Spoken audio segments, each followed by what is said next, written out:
Sivumelana namaster Chandi Matebana hasta la vista. Sina imtubatuba namhlanje ongazi uzoyibuza ukuthi kwagcwala kangaka emtubatuba namhlanje kwenze njani? Kwenzakala nemtubatuba.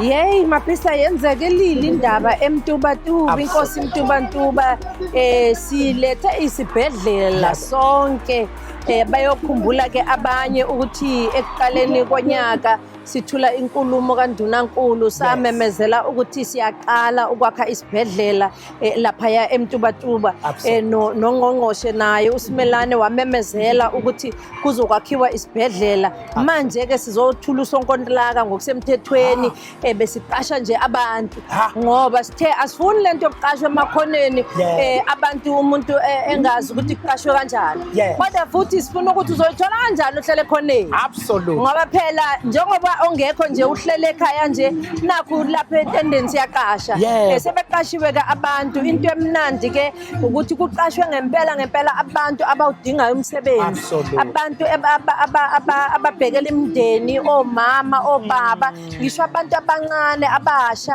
kodwa abanemndeni abayibhekelele abanabantwana bakubo ababagadile esikujabulela kakhulu kodwa ke okubalekile ngalesi sibhedlela sizosithula ukuthi abantu kade behamba amakhilometha amade o40 kilometer beya kohlabisa beya kompangeni mabefuna izibhedlela ezinkulu manje ngeke basadinga ukuthi baye lapho bawele esiqiwini bahambe bevika inyamazana bevile indlovu lapha yana manje sebezowela umgaqo nje sebefikile esibhedlela kodwa futhi into ezosiza ukuthi ama clinic lawa amaningi about 10 akhona around la asezokwazi manje ukuthi umuntu mayidinga isibhedlela asuswe la eclinic aphuthunyiswe la esibhedlela odokotela bazobe bekhona kuzobe kukhona abenza izinto ezihlukahlukene abeyingane ezitetayo abama x-ray zonke izinto nje sizobe zikhona la kulesi sibhedlela esikujabulela kakhulu umsebenzi owenziwa umnyango wakithi wezempilo. Absolutely Ndunankulu ngiyazi ukuthi umuntu obusy kakhulu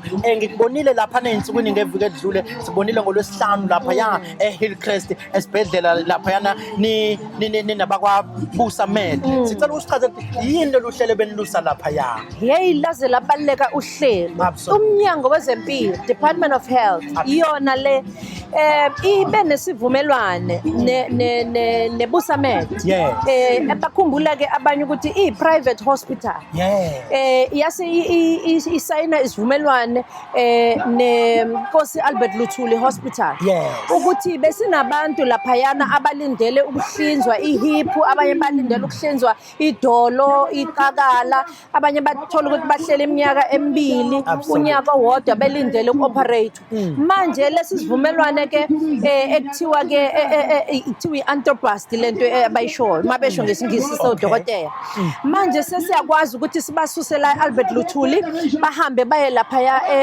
eHillcrest eBusa Med bafike bahlinzwe bahlale khona lapha ya kulesa sibhedlela mase behlinziwe mase beqedile bese beyabuya beze la inkosi Albert Luthuli into emnandi kakhulu ukuthi yabona masikhuluma ngeNHI lento yokuthi sifuna umuntu noma ngabe awuholi kahle noma ngabe umnyama noma ngabe uphuma emakhaya ukwazi na ukuthi uthole ukunyangwa okusezingeni eliphezulu namhlanje ke uhulumeni lo okolonkhongolo sewabantu usekwenze kwa possible ukuthi umuntu uzosuka la eAlbert Luthuli ayohlala eBusa Med into obungeke uzuyibone yenzeka kumuntu omnyama ongenayo imali ongena medical aid namhlanje uhulumeni usiyabahambisa abantu beyohlinzwa babuyele eAlbert Luthuli bagoduke baye ekhaya abantu abafike behamba ngama wheelchair bafike abanye bequkulwa imndeni bebengasakwazi ukuyigeza bengasakwazi ukuhamba abanye baphume babuye la Albert Luthuli umuntu usebuyele emsebenzini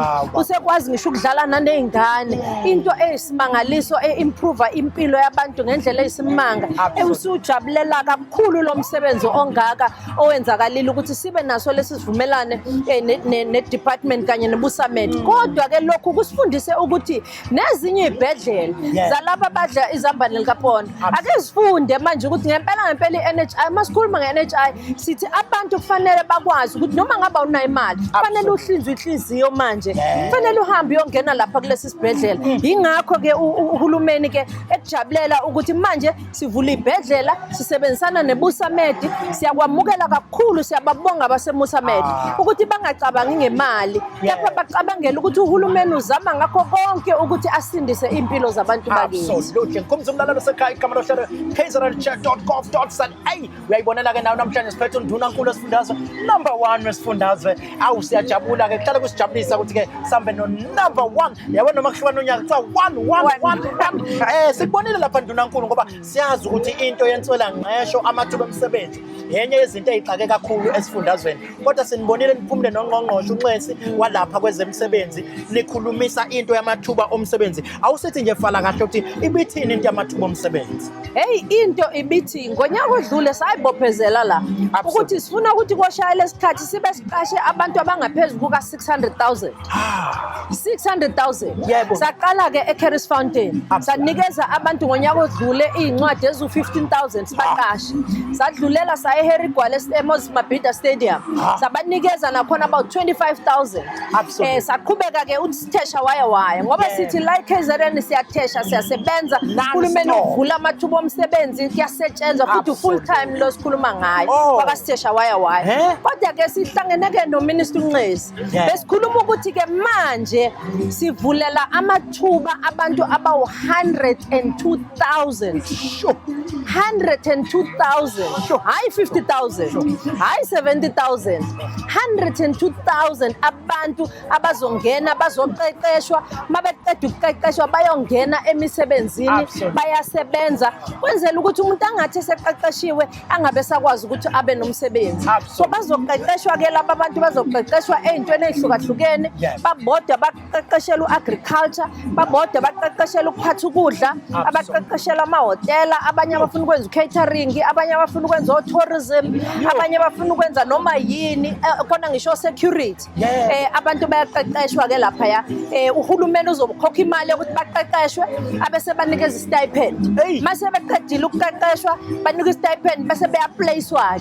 lezi inkampani zobe sezibaplace ke emisebenzini ehlukahlukene le abazobe beyifundele inani ke esikhuluma ngalo njengamanje ileli lika 102,000 esizobe sibathatha ke kule ngxenye esikhuluma ngayo uyokhumbula amaphisi ukuthi sinikeze aba 4,000 izincwadi zokushayela enyangeni edlulile bayaqeda ke manje njengoba kuzophela uApril siyathemba ukuthi bazophasa ngoba iplan yethu ukuthi sithathe ke manje 20,000 sibashayele nabo bathatha izincwadi zokushayela ngoba ngempela sikhuluma indaba ukuthi sisabathembisa sisazoplana sisazocabanga cha uhulumeni uthi sithe sizokwenza nakho ke sekufikile sesiyakwenza bayophinde bemthathe uhulumeni bazomthatha uhulumeni okunika intuthuko siyibona nangakho konke manje nangamehlo ndunankulu ngibonile ukuthi ke nithema nifika la kunezimoto ikanokusho futhi eniphinde nayibeka into yokuphepha kwaZulu Natal nathi ithini lento yezimoto zokuphepha obuyishiya la uthi uzoyishiyela umphakathi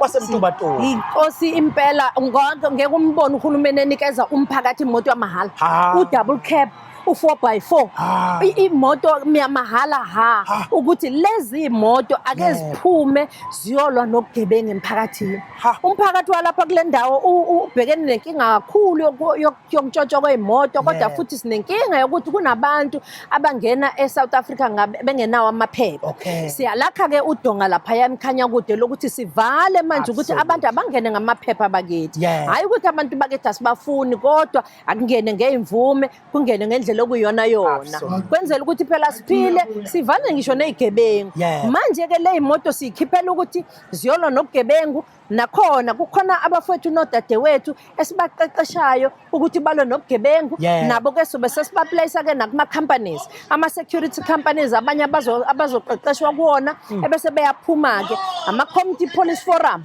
ama CPF o youth safety committees nabo bonke laba sibathengela ama-uniform sabathengela amabhuzu sabathengela amathoshi sabathengela ama-two-way radio abanye njengamanje bafunda ngama-drones ukuthi sijahe igebengu manje ngama-drones konke lokhu sikwenza ngokubambisana nophiko lwamaphoyisa sikwenza nokubambisana nomphakathi ngoba sithi angeke sikuqede ubugebengu uma ngabe thina njengemphakathi singayona ingxenye yokulwa nobugebengu. So Absolutely. siphumile ke sisifundazwe ukuthi silwa nobugebengu ngapha, Yebo. sakha amathuba omsebenzi Yebo. ngapha, kuyaqashwa ngapha, Yebo. siyathesha waya Siyakha ngapha, ngapha ibhedlela. sinempilo ngapha, Yebo. sivuselela umnotho Hawu, ngapha. Nkosi. Yeyi ngiyakutshela kuyasetshenzwa KwaZulu Natal, umnotho uyaphakama, abantu baseKwaZulu Natal sifuna ukubabona ngempela beyiphila impilo engcono. Ngithandile uma usubatshela ngaphakathi ukuthi uyabuya nakulolu Siyabuya hlelo impela. ngiyazi ukuthi uzobuya futhi nakulolu hlelo. Siyabuya Lento nakulolu yokubuya hlelo. yinto ekhona Into le. yokubuya Yebo. into inokubuya. Absolutely. Ngoba sithe njengoba sizothula lesi sibhedlela Yebo. lapha nampo kontreka siyabuya ke manje. futhi. Sesizosivula sesiginqa Awu, inkomo ke awu, manje. kodwa Nkosi yami. Siyabuya ke kodwa futhi Yebo. sesizothula esinye isibhedlela. Yebo. Sesizothula iTVET. Absolutely. Abantu balapha abathi bafuna iTVET bakithi bakhathele ukuthi ingane zabo ziye emadolobheni. eThekwini Bafuna iTVET. nakuphi. Fanele sibuyile bakithi ukuze Hhayi sakhele ke, TVET. Mina ndunankulu Siyabuya. ngithi akabuye undunankulu. Ndunankulu ngiyazi ngenxa yesikhathi bakithi singahlala nawe kusekuseni kulolu hlelo kodwa sicela ukukhulula ngoba siyazi iningi inhlelo onazo. Siyabonga Siyakhuluma kakhulu, siyabonga kakhulu umnyango wezempilo sithi nje phambili nomnyango wezempilo thuthuka umnyango wezempilo. Siyabonga kakhulu Magujwa, siyabonga nakuwena Maphisa umsebenzi omuhle owenzayo. Absolutely we are Awu, happy. Siyabonga kakhulu. Angihambi ke ngedwa bakwethu ke njengoba ngishilo ukhona no dokotela wethu udokotela Zama Myeni. Ngifuna uqala ngicheck ukuthi ngiza kahle mangithi uZama wakamyeni angiphambanisi. Yebo usho kahle. Dokotela siyasithanda uma esefikile ayi-introduce nje azisho ukuthi ubani uzosipha ke ivoice ye-shop steward ngoba uyezwa nathi silwa nomsindo olapha ngaphakathi emcimbini kodwa socela nawe ukuthi izwi lakho ukuthi kuliphakamisa nje usiphe ukuthi ubani okwabani wenzani la emnyangweni wezempilo. Okay. Igama lami nguzama ngwakamyeni. Ekhaya kuseNgwavuma kodwa ngisebenza esibhedlela sasemseleni as clinical manager khona. So ngibona kahle hle abantu abagulayo.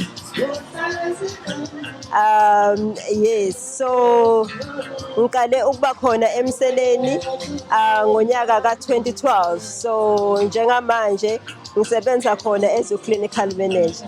Ngiyabonisa ngiyakubona ukuthi usukuchaze konke wazi waqeda futhi ngiyakubona ukuthi wena mphathi jikelele lapho yabo.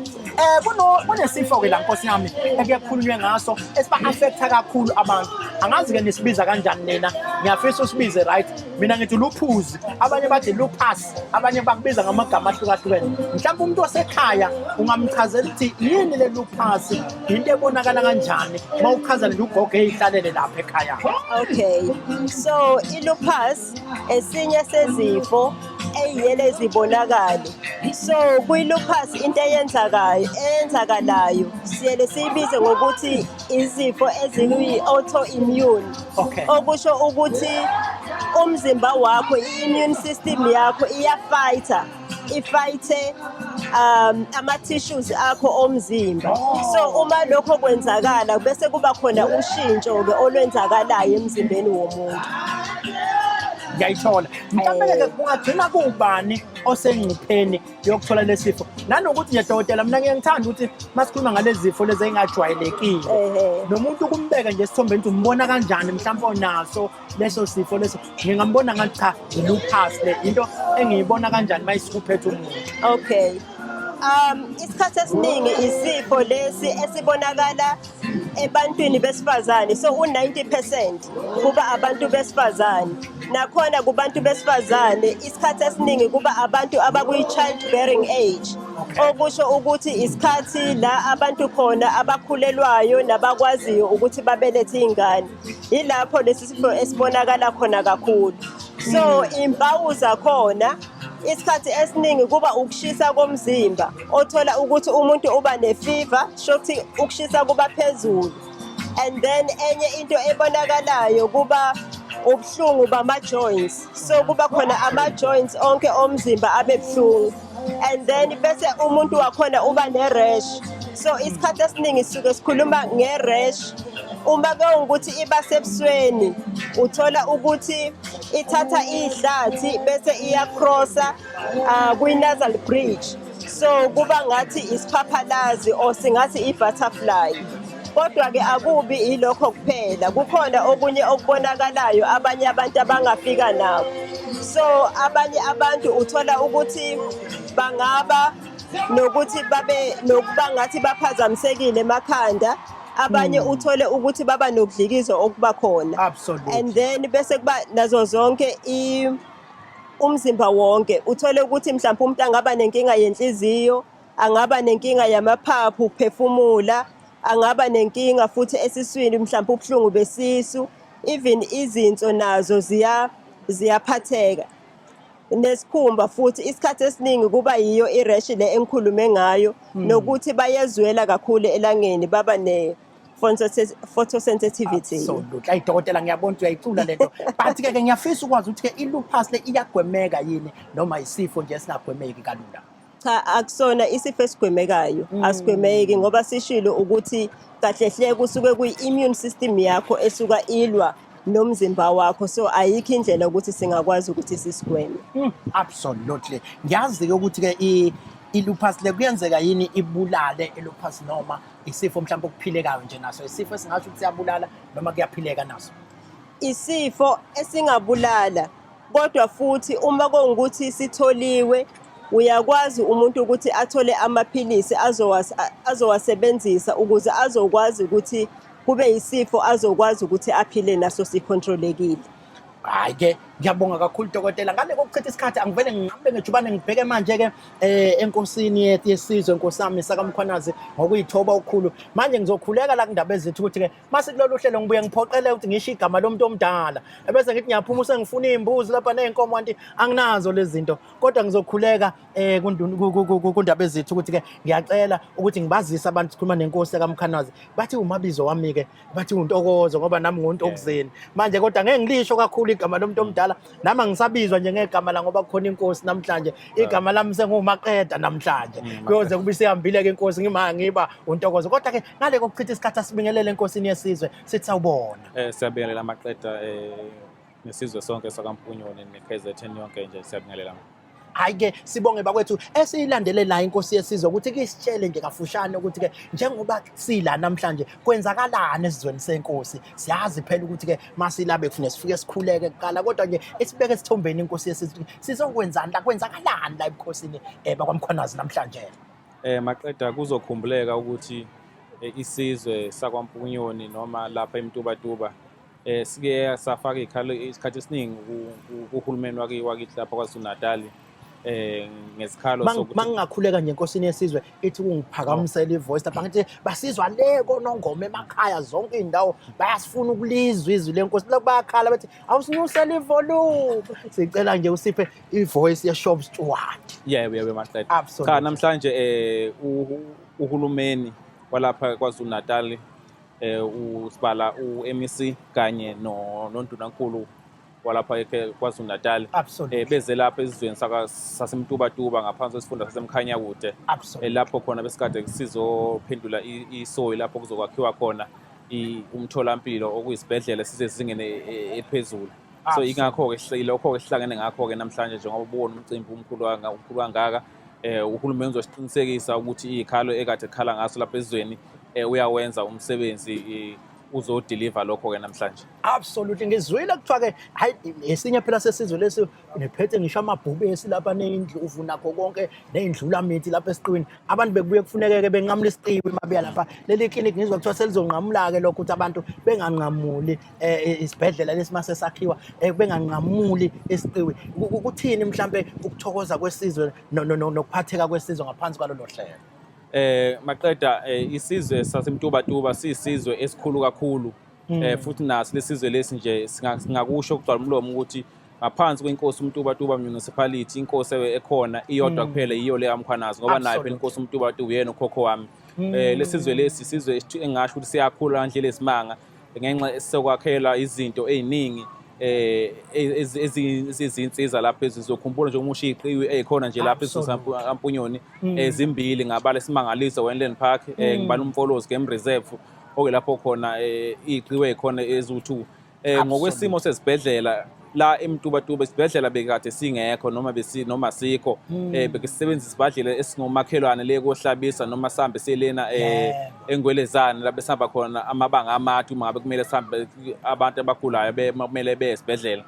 Namhlanje-ke isizwe ngomlomo nje wesizwe, ngikhulumela isizwe sonke, ngingasho ukuthi cha sijabule kakhulu nje, sibonga asiqedi ngaleli gxathu leli sesithathile. Simbonge nje uhulumeni wethu ngokuthi namhlanje uzosethulela ukuthi sizoba nesibhedlela lapha esizweni sakaMpunyoni. Ayi umlayezo mhlawumbe singawuthola nje ovela ebukhosini ukuthi ke njengoba kuzobe kuvuleka amathuba emisebenzi kusetshenzwa nasi isikhungo futhi saba abantu besiphathe kanjani ungathini umlayezo ongadluliswa inkosini? Umyalezo njengawudlulisa nje ezweni sonke sizoqonda ukuthi indlala namathuba emisebenzi sengibuka nje naseningizimu wonke Afrika amancane kodwa ngale project lena ezoba khona kwakhiwa ngesibhedlela akhona amathuba omsebenzi azovuleka and futhi ngiyocela nje nasezweni sonke ukuthi bephathe kahle uma ngabe kuzobe sekufunakala lawo mathuba omsebenzi kanye nosomabhizinisi abakhele lapha ezweni sakaMpunyoni nabo bayiphathe kahle. Angifisi ukuthi kube khona ukuthi le project masiqala bese kuba khona ukuba khona bese kuba khona nedeleke ekhona ngenxa mhlawumbe kufuna amathuba emisebenzi noma abantu abazosebenza noma osomabhizinisi abakhona. Ngiyocela nje ezweni ukuthi le project ezoqala noma isiqalile nje ngasho ukuthi iqalile iqhubeke ize iphele kungabikho ukuvimbeleka uzoba khona ukuthi manje akusasebenzeki sokhona ibhikshe esikhona sokhona izimfuno esezikhona lokho kukhona uhulumeni asinikeze khona siyoncintisana nje sisonke siyisizwe. Absolutely no sibonge kakhulu enkosini yesizwe la eMtubatuba namaphethelo ukhona ke nonqonqoshe wethu ngoba sazi ke ugadla njalo ngolwesihlanu bambuza uMabuya bathi akadlali uyabuya njalo usukwazi babumeya into efana nalenzeka la namhlanje isho ukuthini kulesi sifunda sala eMkhanyakude? No siyabonga mfowethu uMaphisa ngibingelele kumphathiswa isibonelo lesi sohulumeni wabantu. Absolutely. Obekela ukusebenzela abantu nokhethwe ngabantu. Ilanga elikhulu elingqophamlando la eMkhanyakude ikakhulukazi la eMtubatuba. La khona abantu bakhona sebezothola umtholampilo oyisibhedlela eduze kwabo la abahlala khona. Ayikho into esingayiphawula sikhulumela abantu baseMtubatuba bawu 215,000. Abantu baseMkhanyakude bawu 711,000 ngaphandle kokuthi siyafisa ukumbonga uhulumeni owazi abantu. Nohulumeni oqondayo ukuthi uma ethunywe ngabantu yini okufanele ayenze labantu ikakhulukazi abantu abamnyama abangama-Afrika abashiwe iminyaka engama-342 eminyaka. Namhlanje usuyakwazi ukubona ukuthi uhulumeni umethi uqonde ukushintsha impilo zabo ngempela akakusho kodwa uyakwenza. Ni uhulumeni nani-ke nje kulesi sifunda lesi esinibona unyakaza kakhulu imaphi amathuba ongafisa ukuthi uwazise abantu bakulesi sifunda ngoba ngiyazi ukuthi-ke niyanyakaza siyesizwe benimemeza impela bathi kukhanya kukude le kodwa nilokhu nikhanyile njalo imaphi amathuba esingacishe siwabone eniwabekele nje abantu bakithi kulesi sikhathi? Umsebenzi wethu omkhulu oyimandate esiwunikezwe umthethosisekelo nemithetho lelawula uhulumeni wasekhaya ukuhlinzekela ngamanzi ahlanzekile kubantu. Sithi-ke amanzi ayimpilo, water is life, kodwa sibuye sithi water is a source of life. Ngaphandle kwamanzi awukwazi ukuphila impilo. Ezempilo zihambisana nokuthi amanzi abantu abawathola ahlanzeke kangakanani. Siyafuna ukunika isiqinisekiso sokuthi uhlelo lokwenza isiqinisekiso ukuthi abantu bathola amanzi ahlanzekile emakhaya abo siphe kwalo. Futhi siyafisa ukubonga ukubambisana kahulumeni waKwaZulu Natal oholo uMama uNomsa Dube nohulumeni kazwelonke kaMongameli uRamaphosa ukuthi olunye uhlelo abalwenzile ukufocus eMkhanyakude ukuthi abantu bakithi sibabekele amanzi emakhaya. Hamba kahle-ke lolu hlelo ngiyakunika isiqinisekiso sokuthi imizi eminingi manje siyakwazi ukubona amanzi ephuma emakhaya abahlala khona. Kodwa kwesibili ukuthuthukiswa komnotho ngoba uMkhanyakude unesimangaliso esi-World Heritage Site. uMkhanyakude uneyindawo zamagugu. So enye yezimboni okwazi ukuyikhulisa nokufanele sifake abantu bakithi kuyo kakhulu imboni yezokuvakasha. Lo msebenzi ke siphe kwawo sibambisene nephondo laKwaZulu Natal nezolimo. Ngikhuluma nawe nje namhlanje umphathiswa uZuma ula kusifunda ukusebenza nabalimi bethu basemakhathini flat ngoba sesifuna ukusuka ekuthena abantu belime nje. Sifuna besuke benze umkhiqizo ozophuma usuphelele. Lokho sibiza ngokuthi agro processing. So uMkhanyakude indawo la khona esibona siyafika kunkululeke ephelele udabeni lwamanzi kodwa nasedabeni lokuthuthukiswa komnotho. Manje-ke phela mangithola leli thuba ngeke nguyeke baba umeya senikutholile mangifuna-ke abafana la bengizwa kuthiwa bakhona laphana abafana abafishane ngingenze njani kodwa hayi usiyongixoxela ngaphandle kohle sesokushiya kumphathiswa lesikole.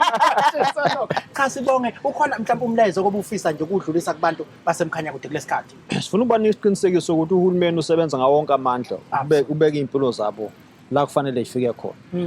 umhla ka-29 kuyavotwa Absolutely. yilo hulumeni obashintshela iy'mpilo zabo Absolutely. i-contract abanayo nalo hulumeni bengayiphuli so Absolutely. siyabakhuthaza bonke abantu basemkhanya ukuthi bephume bovota ukugcina lo hulumeni oshintsha iy'mpilo zabo ngoba uyakwazi ukuyibonela nawe ukuthi usuyishintshe kangakanani iy'mpilo Siyibona zabantu emkhanya ngamehlo ngijabule ngibona niqasha ke manje bukhoma lapha ehholo nimdonsa umuntu esho ukuthi ekhaya bekungenzi lutho aphume kuthi uyosebenza ayikungijabulise kakhulu lokho asimbuki nempahla ayigqokile ukuthi injalo uma kuwumuntu Absolutely. omnyama oxakekile ngoba sihamba nawo wonke umuntu Hey. uma sikhuluma ngohulumeni wabantu ngempela Hayi. yilo hulumeni oholwa umama Nomsadubela KwaZulu Natal noMagutsho as part of the PC yaKwaZulu Natal. Siyabonga kakhulu cha Magutshwa nathi sesikhuluma ngawe ngathi awukho la asivele sihlale nakuwena ke sisale sesingena ngiyakubona ukuthi hayi awudlali ngefosholo kule insuku impela uphansi phezulu uyalithatha uyaliphakamisa uyalihlaba sikeza lihlaba kaNongoma uqinile umhlabathi sesifika la ngithi ake nizame uthambile umhlabathi nkosami ngoba lento yokuhlaba iso endaweni eqinile inkinga ngabona ke bakushaye ngendawo ethentofontofo bese ezokwenzani la namhlanje emkhanya kodwa Intokozo asibonge sibingelele sijabule kakhulu siyabonga nakume sibonge sikhuleke nasenkosini ukuthi ibinathi namhlanje Ntokozo besizo kwenza isorting siphinde si-introduce ucontractor kulesibhedlela esincane ekade besisithembisa uzokhumbula ukuthi mhlambe ngonyaka odlule sakhuluma almost unyaka wonke sikhuluma ngalesibhedlela kungenzeki ngenxa yokuthi kwakuneyinkinga zeindaba zomhlaba noma umfowethu uNcamphalala owayewumeya ngaleso sikhathi ayesinikile umhlaba saba nenkinga ke yokuthola indaba yomhlaba uma sekuqhubeka abafowethu ukuthi abasebengena emva kwakhe bangayibona kahle ivision yethu ngahamba ngaye enkosini and lokho engifisa ukubonga kakhulu kuNkosi uMkhwanazi ukuthi ngathi nangifika kuyena ngikhala nje ngingakaze ngikhulume nentende ngathi nje nangithi cha sinenkinga lana sinesibhedlela sifuna ukusiletha asinamhlaba wathi wozani kumina ngizonikeza uyabona ke siyakubonga kakhulu lokho ukuthi abaholi bethu baphendule ngaleyo ndlela ngoba kusho ukuthi bayayi-understanda into yokuthuthukisa bomphakathi asibongeke kodwa ukuthi nakwamasipala kwagcina sekulungile sabuyela basinikeza umhlaba ngoba lo esiwunike umasipala wawumuhle ngokuthi usedolobheni bonke abantu bazokwazi ukuthi basheshe bathola indlela yokufika khona so namhlanje ke besizoletha usonkontileka ozokwakha lesi sibhedlela sethu esesisithembise isikhathi eside kangaka ngangijwayele ukuthi ubona ukuthi abantu mabeletha usonkontileka kufike kukhonjwe nje iqele kungekho lutho kodwa ngithi ngibona laphana bese kunemshini vele egijimayo ngabona kuyaphithiza nabantu engazi ukuthi kungenzeka kanti vele ube seqalile usonkontileka beningezile ukuzodlala ngathi nje la emtubathini uyabona nje Ntokozo kube kuyangami ngabe sibuya namhlanje ubonda selifike efasteleni kodwa ke ngenxa yokuthi ama processes kahulumeni athatha isikhashana sikwazanga ukwenza lokho kodwa nebala namhlanje sifika ucontractor esevele seqalile ukwenza i-site clearance sekhona uyasebenza uyaclearisha njoba siqasha abantu nje namhlanje asibaqasheli ukuthi bayoze baqala ukusebenza emva kwa 2 months cha sibaqashela ukuthi ngoMonday yasetshenzwa hayi impela mina ngiyayiqala isimangaliso esifana nalesi mhlambe ke ngiyazi ukuthi ke umsebenzi lo ozothatha isikhathi esithile ngokubuka kwenu nokuxoxisana nosonkontileka nabangaphakathi umsebenzi ozothatha isikhathi esingakanani lo ngqongqoshe kanti ububanzi bawo futhi bungakanani ukubeka nje isibhedlela sethu Ntokozo sisibhedlela esizoba sikhudlwana nje impela noma singeke silingane nohlabisa noma silingane nezinye izibhedlela kodwa sikuzoba isibhedlela esizosisiza kakhulu imali esifakile okwamanje imali ewu544 million rand esizokwakha lesi sibhedlela so uyabona ukuthi ngempela kuzoba indawo enkulu yokwazi ukuthi kusebenzele omama abakhulelwe nezingane bazokwazi ukuthi babonwe sinembhede yokulala omama uma ngabe bezodeda kodwa siphinde sizokwakha futhi nembhede esiyibiza ngokuthi mother lodges okusho ukuthi umama uma egulelwa ingane isencane yena umama engenalutho sikwazi ukumtholela indawo yokulala eduze kwengane so bazokwazi ukuthi omama bakwazi ukuthi balale eduze kwezingane zabo angabi umuntu eselala esitulweni alale esofeni cha ahlale nje usuku lonke nengane yakhe ayincelise ngoba siyayisithi phela ubisi lwebele libalekile ayincelise ingane uma sekuyolalwa ahambe aye eMother's Lodge lesiyakhayo ziningi izinto ezizobe zenzeka lapha njengoba ngishilo ukuthi abantu abanokugula kwembendesela nekubizwa kanjalo chronic lezi zifo esiphila nazo nje Absolutely. yes nabo bazobe bebhekelelwa sizobe sinama psychologists sizobe sinama psychiatrists sizobe ama physiology yabona nje isibhedlela sangempela Ntokozo isibhedlela esikhulu impela kuyosithatha ke izinyanga mhlambe ezicishe zibe u30 kuya ku35 ukusiqeda isibhedlela siyafisa kona ukuthi sibasheshe basiqede kodwa ngeke siba pressurize kakhulu ngoba sifuni futhi ukuthi bakhe into ebhedayo ngoba bethi bejahe ukuthi thina sisiqede kodwa sona sizobe siqaliwe sakhiwa ngesikhathi sakhiwa abantu abazoqashwa bacishe babe ngaphezulu ka200 abantu abazoqashwa nje kusakhiwa nje kuphela bese ke uma sesiqediwe isibhedlela sesisebenza bese ke siqasha abantu abangaphezulu ka340 abazobe sebeqashiwe permanently esibhedlela siyavumelana ke nomphakathi nobuholi nenkosi nomeya ukuthi abantu bendawo ikakhulukazi bazoqashwa kodwa siyafisa ukwenza isicelo kubantu ukuthi ikakhulukazi kulama post ama professionals abangafuni ngaso sonke isikhathi ukuthi nakuthiwa sekuqasha unesi bese bethi bafuna unesi wasemtubatuba noma bafuna onesi basemtubatuba kuphela ngoba uma benze njalo bazokwenza ukuthi umuntu unesi osebenza eNewcastle axoshwe umuntu owunesi osebenza kwaMashu nabo abantu bakaMashu bathi sifuna umuntu wakaMashu lo akahamba engakube emtubatuba sizozama ngakho konke kusemandleni ukuthi abaningi babantu abaqashwa abantu bendawo kodwa kuma professional categories abantu baqashwa ngokuthi ba-apply ba-qualify asikubuki ukuthi umuntu uhlala kodwa ke kulawa amanye angadinga ama qualifications amaningi kangako siyayizame ukuthi abantu bendawo babhekelelwe la no zimnandi indaba ngiyazi ngqongqosho ukuthi ke angikhumbuse umlaleli eqala uthi igama lohlelo iKZN.gov.za silishapcoma slime tubatuba ayileli gama limnandi ngiyalithanda mina mthuba slime tubatuba ke lelu hlelo yilo kuphela kongathi mawuthi uyanaka lihamba yonke kwaZulu Natal alichemi lifike lingene nje lithi gaqa kuleyo ndawo leyo ngqongqoshe ngiyakubona ukuthi slime tubatuba namhlanje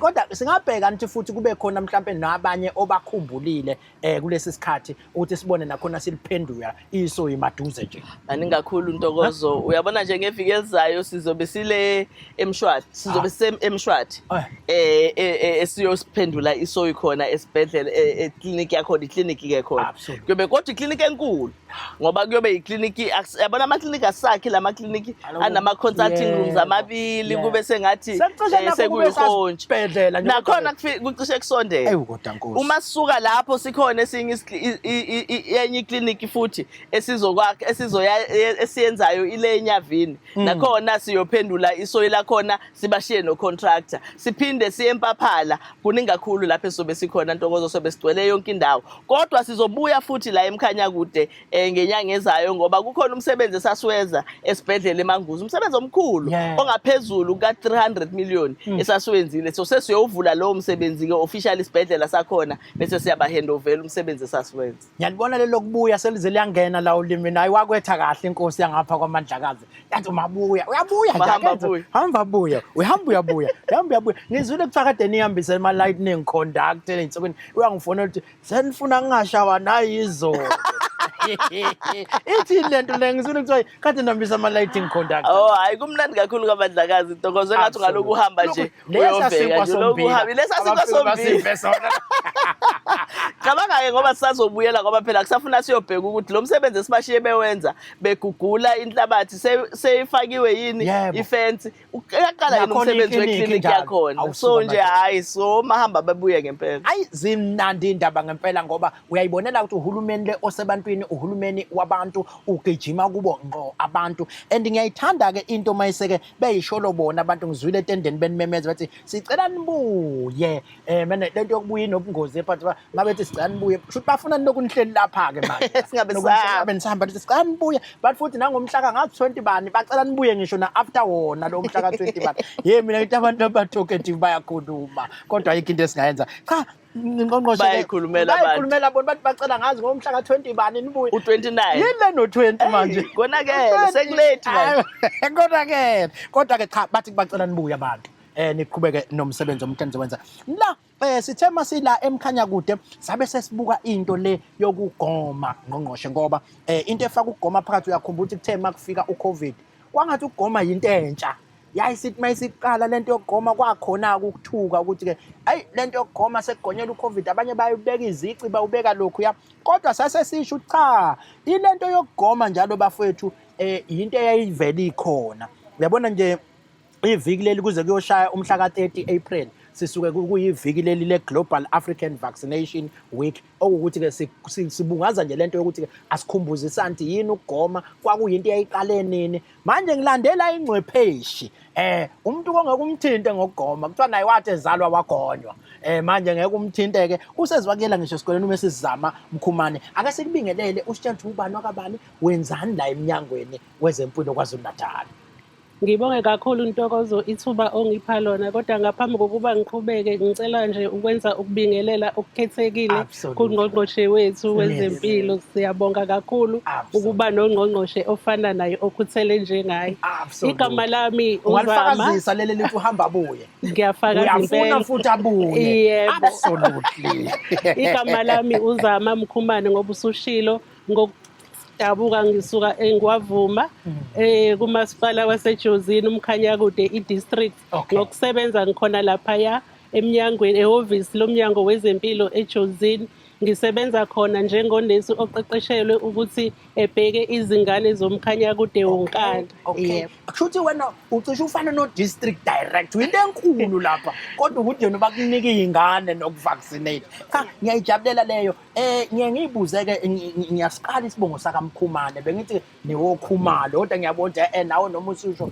uthi Mkhumane obani oMkhumane oMkhumane ngokudabuka basuka eSwazini ithakazelo zabo oguliwe womumba womlotshwa kodwa mina nguNyawo nguMadumakude umlaba umthando abantu bengamthandi hey ayike umuntu ozaziyo Nkosi yami ukuthi uba cha lento yokugoma ike yaba nakho ukusidida kakhulu ngesikhathi sekufika uCovid yanamathisela izinto eziningi kangangoba abanye babazali sebenza iphutha lokungayihambisi izingane zokugoma mawungangiqalela yona le move uthi kuyini ukugoma kusuke laphi into yokugoma ukuze osekhaya akhumbule ukuthi ukugoma akusinto esiyithole manje base kuno Covid mina nje ngimncane ngiyakhumbula kwakunesigxivizo esashawa la esihlakaleni ubone ngaso ukuthi hayi inkunzi iphuma khona ke kube bomvana kwabanye kubhibhewe kube nezinto eziningi ezazenzeka kuko kodwa kuyini ukugoma ngoba kuyacaca ukuthi aqali manje ngoCovid.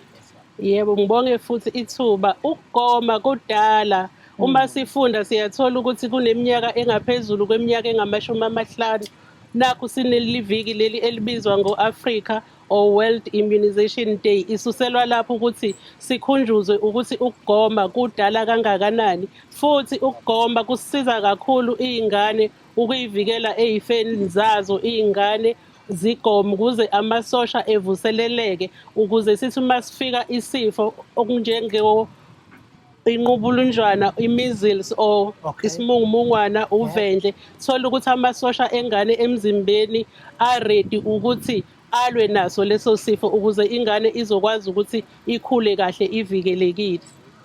Omunye uzoyibuza-ke ukuthi-ke ngoba lento ibuka ngathi umntana uqala ezalwa ngiyazi ke baningi abanye othola ukuthi nje banomntwana abazi ukuthi kufanele bephume bebhekephi mawungangithatha through nje fika umntwana emhlabeni ithini history ke noma umlando wakho ukugoma ukuthi ke uqala la enza u1 2 3 yasukezela ungithathele through yena nje azayophuma eseguge njengami. Kuyiqiniso impela lokho Ntokozo umntwana simqala ukugoma ezalwa siqhubeke simgome enamaviki ayisithupha siqhubeke naye amaviki ayishumi-11 sihambe naye simgome ezinyangeni eziyisithupha siqhubeke siye ezinyangeni ezisishiyagalombili sihambe siye onyakeni 12 months siqhubeke naye umntwana simgome eseno-18 months simgome futhi lapho eseqhubeka nokukhula eseno-6 years simgome eseno-12 years bese kuzongenelela ne-COVID-19 nayo futhi siyazama ukuthi siyihlanganise siyifake khona ohlelweni lomgomo wezingane njengamanje sibheka abantwana abagomayo abaneminyaka ezisihlanu kuya eminyakeni eyi-11. Manje mangikulalele labantwana ngizwa ubabala iningi labo ingalesikhathi besuke besesikoleni ninayo yini indlela-ke la yokuthi nisebenzisane nabazali, nisebenzisane ney'kole, kuhamba kanjani ukusebenzisana ngakho ukugoma lokhu? Ngoba omunye uzoyibuza ukuthi hawu kuyiwa nini kuyogoma ngoba le minyaka oyibalayo abantwana basuke besayihlalele esikoleni. Yebo, kuyiqiniso abanye basuke sebesesikoleni kodwa umnyango unalo uhlelo esilibiza ngohlelo lokuthi school health nurses bayaphuma beye ey'koleni. Siphinde sibe nohlelo lwalaba ababizwa ngokuthi ama-outreach teams, ama-ward based outreach teams bayaphuma beye khona emakhaya lapho befike beyivukuze khona iy'ngane zihambe ziye eklinikhi zigome. Bazigome uma kuwukuthi ngaleso sikhathi umgomo bawuphethe. Namaklinikhi ethu akhona avula imini nobusuku okuwukuthi ingane iyakwazi ukuthi iye khona umama eyihambise iyogoma noma kuyiholidi noma kuyi-weekend nje noma iphume esikoleni.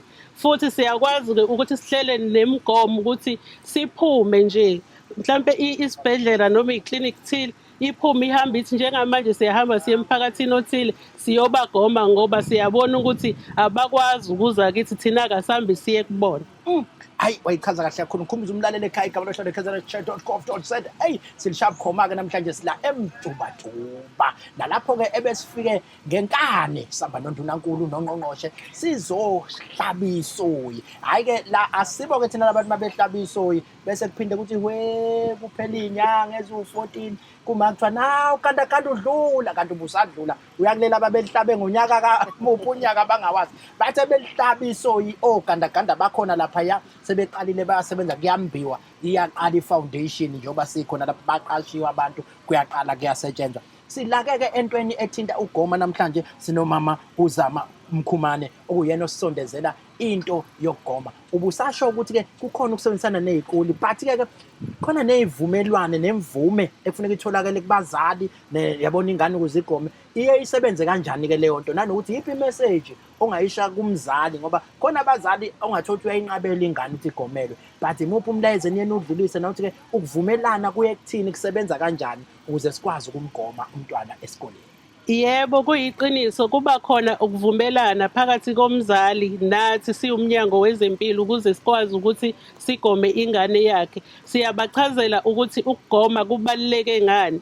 Siyabatshela ukuthi ukugoma kuvikela umntwana ukuthi engaphathwa yilezi zifo esengeke ngazisho ekuqaleni ezinjengovendle ezifana nosimungumungwane ama-measles nezinye. Bese-ke umzali eyithathela yena isinqumo sokuthi uyavuma ukuthi ingane yakhe igome. Bese futhi siyaphuma sihambe siyogoma siwumnyango wezempilo.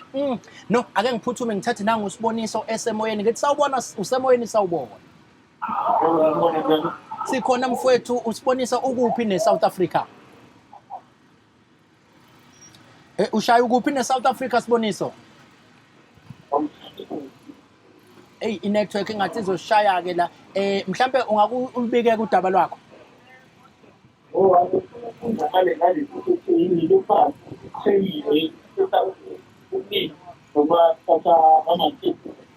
Ilupus ufuna ukubuza ukuthi njani?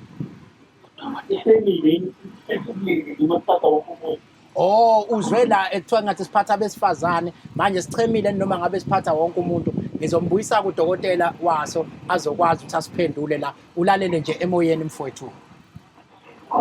Amen. Dokotela ngicela nimsondezeke abeseduze ukuze siqedele naye siphazamisekile lapho umsindo ubuphezulu saxoxa naye. Bafisa ukuthi sifo esichemile lesi ngoba kuthiwa-ke sishaya abantu besifazane kuphela.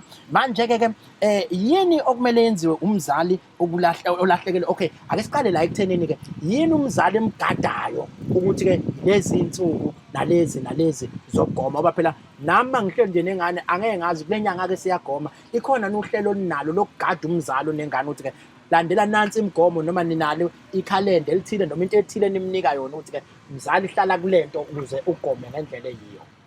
Yebo, sinaleli khadi leli esilibiza ngokuthi ikhadi lomgomo noma lingakhulumi ngomgomo kuphela kuningi elikhuluma ngakho kodwa nomgomo uyingxenye yalo. Leli khadi ilona elunohlelo lokuthi njengoba bengibala ukuthi ingane iqala ukugoma izalwa izifika eminyakeni eyi12 kubhaliwe kulona leli khadi futhi uma eseyile emtholampilo unesi okhona laphaya uyambhalela emkhumbuza ukuthi ebuye nini ukuze umntwana ezophinde ethole umgomo olandelayo kuya ngokuthi yena ngaleso sikhathi usenesikhathi esingakanani ezelwe.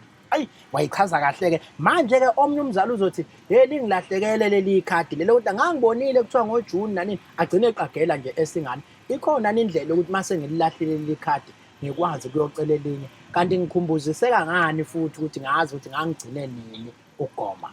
Kuyiqiniso sinayo indlela yokuthi uma umzali elahlekelwe ikhadi lomgomo siyakwazi ukuthi siwumnyango simnikeze elisha, kodwa leli simnikeza lona elisha siyabhala ukuthi seliyikhophi noma sithi i-duplicate, senzele ukuthi noma eqhubeka ehamba kubonakala ukuthi sekunenye i-information engasekho kuleli khadi ekuleli elilahlekile. Siyazama ukuthi sithole nakuye umzali ukuthi esikhumbuze ukuthi umntwana kodwa waye nini ukuze sizokwazi ukuthi-ke sikwazi ukuthi simgome ngale ndlela yokuthi manje usenale minyaka engaka. Ayi mhlampe-ke umlayezo-ke eninawo kulezi ikhathi zamanje ikakhulukazi njengoba sazi ukuthi kuyoze kushaya umhla ka-30 April nigqugquzela ngento yokugoma, ithini into enitshela abantu nomlayezo enifisa ukuwudlulisela kubaba? Sifisa ukuthi bonke abantu abasilalele njengamanje nabazozwa ngabanye ukuthi kusukela evikini elizayo ngomhla ka-22 kuzobe kuwumsombuluko kuze kushaye mhla zingama-30 umnyango wezempilo uzobe uphumile ugoma abantwana. Sifisa ukuthi beze nawo amakhadi, nongaliphethe ikhadi sizomenzela elisha ikhadi. Lo mgomo esizowunikeza uyisipho ngoba lukhona uhlelo, kodwa wona uhlelwe izwe lonke ukuthi makwenzeka kube khona umntwana ongakaze egome sikwazi ukuthi simthole sikwazi ukumgoma ngaleso sikhathi. Ayu kwamuhle uhulumeni wakho kakhulu. Hayi ngiyamthanda lo ngqongqoshe. Nivele nivule nje iviki lonke nje nithi abantu abeze Nkosi yami noma engenekhadi noma engenalutho. Siyabonga kakhulu ngizocela ukubuyisa udokotela lapha uDr Zama Myeni ngoba babuza yena manje ngoba bekade exoxisa undaba kaLuphezi. Kanti laLuphezi lona uthe samxoxa ngamphazamisa kakhulu ngoba bekusangena abafuna ukuchaza ngale clinic besichazela kahle. Kodwa ngizocela simfake naye manje aphinde ayichaze. Kodwa ngqongqoshe ngikuphe nawe ngokuphefumula ngoba lento yokugoma phela yinini enishaya lemithetho le. Akekho omnye oyishaya ukuthi ke abeza abantu mahala bezogonywa kube yiviki lonke. Futhi Ntokozo akusiyiviki lonke nje kuphela, size siphume siye nakubona. Awubaki. Uyabona ukuthi asithi nje abeze. Yes. Silana nizothola la kha siyaphuma siyobafuna. Yantrainer lento ka door to door. Into ka door to door iyasebenza, yazi ukuthi abantu siyafinyelela kubona. Dokotela uZama Myeni ngixolise ngizwile ukuthi ngixoxa nawe besiphazamisekile ngenxa ukuthi bekubhizi sifisa ukuyizwa nendaba yesoya elizohlatshwa wawusuphazamiseka kakhulu kanti ubuza kahle nendaba. Abalaleli ke emakhaya bathi sebeyafuna ukukubuza ngoba bazwile kancane ukuthi Luphezi le isifo esicishe siphathe abantu kakhulu sigadla kakhulu kwabesifazane. Nami ke ngize ngagcina ngikukhulula ngingasatholanga ukuthi ke selashwa kanjani kuyiwapi kwenziwani, but ke ngithi ngiyacela ukukubuyisa ukuze usichazele khona umlaleli ongenile manje uthi ngabe ibizwa kanjani into awungisize nithi yini? I-lupus. I-lupus. Yes. Mina ngithi uLuphezi. Manje ngiyabona ukuthi angezi kahle. Uthi uLuphezi. Likhona nelesintu noma lesizulu igama enilaziyo noma nihlele kulolo phasi nani? Ayihleli kulo leli lesingisi phasi. Yebo. No. Ubese ungathi kwayibeka indaba ukuthi sibuye sigadle kakhulu kubantu besifazane. Ngqongqoshe izifo eziningi ke zihlala egadla kwabesilisa. Ngiyasiqala ke lese kuvele kwathiwa nje hayi singapha kwabesifazane. Ngathi uyasijabulela. Phela kithi ke ukujabula nje okungatheni ngoba sibuye sigadle nakuphezulu phela masihlasela abesifazane ngqongqoshe nje funa ngingajabuli nami ngokujabula. Ngithi hey senza kabi mashako phezulu. Kodwa ke mfethu bayabuza emakhaya bathi isifo lesike yini mhlawumbe sibuka ngathi sigadla kakhulu abesifazane kwabesilisa sikho nhlobo. Singaba khona kwabesilisa njengoba bengishilo eqaleni ukuthi more than 90%, so emashumini angishagalolunye yebo abantu besifazane. So kulaba abanye kungaba ingane akujwayelekile nakubantu besilisa akujwayelekile, kodwa khona akusho ukuthi bona ngeke size baze bakwazi ukuthi basithole. Ngiyakhumbula ukuthi ugcina uthi akusinto engazi imbulala imginqe phansi umuntu Luphezi. Iyabulala ifike ngokuthi ayikwazanga ukuthi itreatwe ngendlela ngoba njengoba kade ngishilo ukuthi impawu zakhona Okay. sihlasela zonke izitho zomzimba. Yeah. So singaba senhlizweni ifike ukuthi inhliziyo inenkinga, of course ngeke uze ukwazi ukuthi uqhubeke nokuphila kahle. Ihlasela izinso, ihlasela isisu, so kahle hle kuba umzimba wonke ongakwazi ukuthi uaffecteke. Manje omunye uzoyibuza ukuthi kukhona cancer, kukhona nezinye izifo, kukhona nokusondelana phakathi kwalesifo nalezifo noma isifo nje lesinaso siyimele nje eqikelele. No baba, isifo esiyimele ngokwaso naso. Okay. Okunye kabaye besicelela ukuthi siba-check-ele kudokotela ukuthi ke ikhona nohlobo oluthile lokudla engathi mangiludla bese lungivikele ekutheni ngingayitholi ngisesimeni sokuthola lesi sifo noma yimi mina kufanele ngiyigweme uze ngingayitholi ngiba nalesi sifo. Akusona isifo esingathi siyagwemeka. Okay. Njengoba kade sishilo ukuthi kahle hle kusuke kuyi-immune system yakho esuke ilwa kanye ney'cubu zakho zomzimba. Okay. So uma kwenzakala kanjalo ayikho into engaphandle ongasengathi yigweme ukuze lokho kungeze ukwenzakala. Kodwa-ke kwesinye isikhathi uma kongukuthi emndenini wakho mhlawumbe uma wakho noma ubaba wakho uke waba naso lesifo, nakho lokhu kungakubeka emathubeni ukuthi nawe ngokulandelayo ungagcina ube naso. Ebese omunye umbuzo engingacishe ngilapheke mawungaphenduleka ile ukuthi ke mhlambe ke njengoba ususho ukuthi ayigwemeki kahle lento. Yini ke manje umuntu angagcina yenza ukuthi ke nakho sekuthiwa nginaso kufanele ngiphume ngibheke kuphi? Uma kongukuthi umuntu uyayibona ukuthi unezimpawu zalesi sifo, kudingakala ukuthi ahambe aye emtholampilo oseduzane naye. Okay. Then emtholampilo uzofike adluliselwe ey'bhedlela zethu lezi ey'ncane ama-district hospitals. And then lapho bozothola udokotela ozofike amhlole igazi mhlambe kungathathwa ney'thombe. And then bese kukhulunywa nodokotela abakhulu abakuma-regional hospitals noma kuma-tertiary hospitals. Okay, ngiyangizwa kahle. Then-ke labo bantu labo bazobe sebayahamba bayobona kuzo lezo y'bhedlela ey'nkulu. Okay. Yeah. No, ngiyazi ukuthi ke iluphasi lena isifo esingajwayelekile ngqongqoshe. Eke sithi masixoxa nodokotela sithola ithuba sifise ngempela ukungena ezinkintshweni zaso and bekusenomsindo lapha ezama ukuchaza udokotela ukuthi siyisifo esitholakala kanjani. Yabona nesikhathi sami la uma ungangiphindela nje ungikhele phezulu uthi ke hayi isifo lesesibonakala ngokuthi nokuthi. Okay. So isikhathi esiningi ebantwini besifazane njengoba sishilo kubonakala ngokuthi babe nokushisa okubaphezulu kusho ukuthi i-fever leyo. And then bangaba nobuhlungu bama-joints, amalunga omzimba ahlukene. And then bese kuba khona i-rash. Isikhathi esiningi kuba khona i-rash ebasebusweni okuthiwa i-mala rash. So it's more like a butterfly. So kahle hle ithatha ihlathi and then i-cross ibe above i-nasal bridge. So kuba ngathi butterfly bese ebusweni. So iba khona iba seyihlathini, iba seyihlathini phezu kwekhala bese iyeqa eyihlathini isikhathi esiningi. Kodwa-ke akubi lokho kodwa kukhona okunye abanye abantu abangaba nako. Kungaba ukuthi uma kongukuthi sekhanda umuntu angaba nama-seizures okudlikiza. Omunye kungaba kungathi uphazamisekile ekhanda. Omunye kungaba inkinga yokuphefumula ngoba ingakhoza nokuthi mhlawumbe kube namanzi esifubeni. Inhliziyo nayo futhi ingaba inkinga. Kube yisisu, kube yizinso, kube nayisikhumba. So ithatha nanoma ngabe yini. Njengoba usushilo ukuthi cha la kusuke kugadlwa nje yiwo umzimba ugadla futhi emzimbeni. Yebo. Khona omunye udokotela okwafika nesifo nasesenza kanjalo.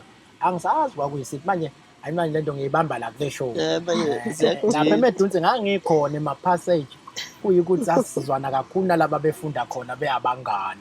Maya angenanga eklasini. Hamba nje ukudlula ngendlela. Cha siyabonga kakhulu ngesikhathi ohlala usinika sona dokotela. Ngizocela kungqongqoshe naye asiphe mhlawumbe angasipha khona isikhathi sesingasekho ngakuthini. No, asibonge kakhulu Ntokozo, sibonge ithuba lokuthi sixoxe lolu daba leluphasi.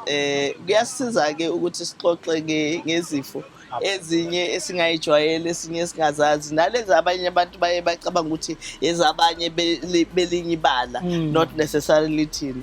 Kusiza lokhu ukuthi ekhaya umuntu uma ngabe esitholile noma ama-symptoms ewabona sheshe sondele emtholampilo so that sizokwazi ukuthi sibalaphe. Siphatheke kahle kakhulu eMtubatuba, ngiyafisa ukusho nje ukuthi sijabule kakhulu ngokuba la, kodwa siyafisa futhi ukuthi siphinde sikhumbuze abalaleli nababukeli emakhaya ukuthi banalo ilungelo lokusitshela ukuthi bafuna sikhulume ngani, bangakhathali noma yiphi enye topic noma ngabacabanga ukuthi ake sayixoxa ngaloya nyaka, ngoba phela umsebenzi wethu kuloku sikhuluma nje.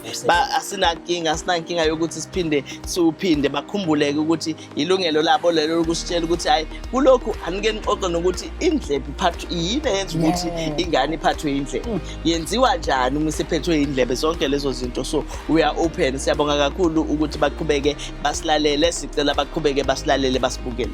Kule show ke kuhlale kumnandi nje kuze kube nzima nakho ukuvalelisa, kodwa asivalelise sithi kulungile.